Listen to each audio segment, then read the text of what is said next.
turn from the microgreen side of things and move on to the hydroponic part of the program. So in order to grow veggies in a hydroponic growing system, we need some really well-established seedlings. And to get seedlings, we need to start growing them from seed. So to seed in the soil, again, very simple. You'll need to start with one of these half-slotted trays and your seed raising mix. So you need to pop down to your local nursery and grab some seed raising mix. It's very important that it's seed raising mix and not just potting mix, because the seed raising mix is quite fine and it has been sifted through. You need that soil quality to be very fine so there's no large objects in there that interfere with the germination process. With the slotted trays, what I want to show you here is on the close-up, you'll see this little ridge here along the top lip. That's the point where you want the soil to go up to. So you don't want it to be too low and you don't want it to be right to the top edge here. So just this first little indent, that's the point we'll be filling our soil up to. So with that, grab a shovel, grab a cup, use your hands. I prefer to use my hands, but because I'm doing all the filming, I want to try and keep clean. So I'm going to just grab a little cup. And what you can do when you are putting this seed raising mix through, give it a little bit of a shake as you sprinkle it in. That'll help break up any clumps as well. The seed raising mix is important because hopefully the manufacturing end, they actually have filtered out a lot of the large little wood chips and rocks and other debris that can get into some of your more common potting mixes. So make sure it is a seed raising mix, and this little step here will help kind of break it up a little bit more as well. So I'm going to continue with filling this up to that first ledge, and I'll get you guys to do the same, and then we'll come back and do the seeding. Alrighty, so by now you should have one of the half slotted trays filled up to that first line with soil. You can see here I've done one here as well. And basically what I want you to do is grab the paddle pop stick that came in your kit. Now if you can't find it, that's fine. Grab yourself a little end of a teaspoon or a chopstick or something like that. And this is just to help make a little hole in the soil for us to put the seed into. So we'll go to the close-up again. And you'll see here, it's fairly simple. I'm basically just gonna grab my little paddle pop stick, make a little hole, and we're just gonna drop the seed in, okay? So try to get a nice little angle there for you. Now that hole is about sort of 1 centimeter deep. You don't want it to be too deep because we don't want the seed to take forever to get through the soil. And you also want it to get a little bit of ambient light that sort of will soak through the soil. So what you want to do is about 1 centimeter deep or so, and then about sort of 3 to 4 centimeters apart along the soil there. And you can just go along a little line like this.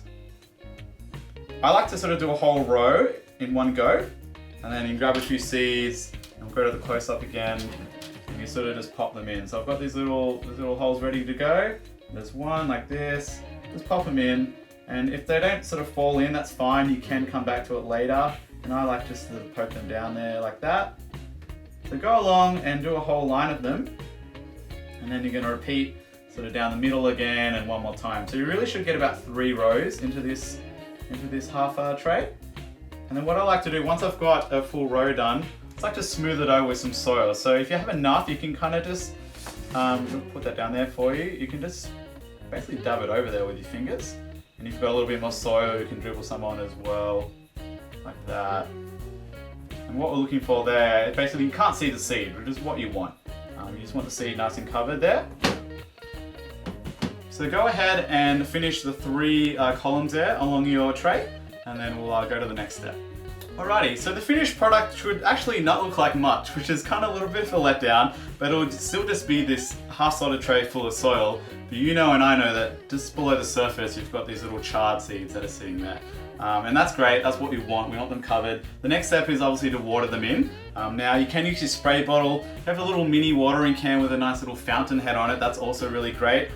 The key here, again like anything we do with germinating, is you want them moist but you don't want them saturating and soaking in water, but you don't want them to dry out as well. So I would probably recommend like a little cup or a mini watering can over this just to get them wet enough first. I've just got the spray bottle with me and that's fine because I can actually get quite in close and get them pretty moist. And that's basically it. So it's very similar to the microgreens, and you want to provide a nice sort of moist, humid environment with a bit of darkness, and then they'll start germinating. So now that we've misted our seeds in the soil tray, we're ready to finalize the process and kind of create the little microenvironment that our seeds will need in their different growing mediums to germinate properly and put on those first few days of growth. So what you'll see here, I'm actually going to leave my half soil tray in a full-size drip tray. Now, like I said before, you may have a spare one of these still, that's great. If not, just use some kind of pan or dish in order to catch any drips.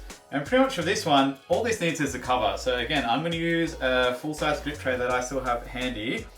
If you don't have any more of them spare, use a chopping board or a large plate, something like that. And for the soil seedlings, this is all we need. So this is going to provide some warmth and some darkness, and also the keep some of the moisture in as well. And just every day or two, you would need to check on it and make sure the soil is still damp. Give it another spray bottle, mist, or give it a little bit of a trinkle with some water from a watering can or a cup. But that's pretty much it for the soil seedlings.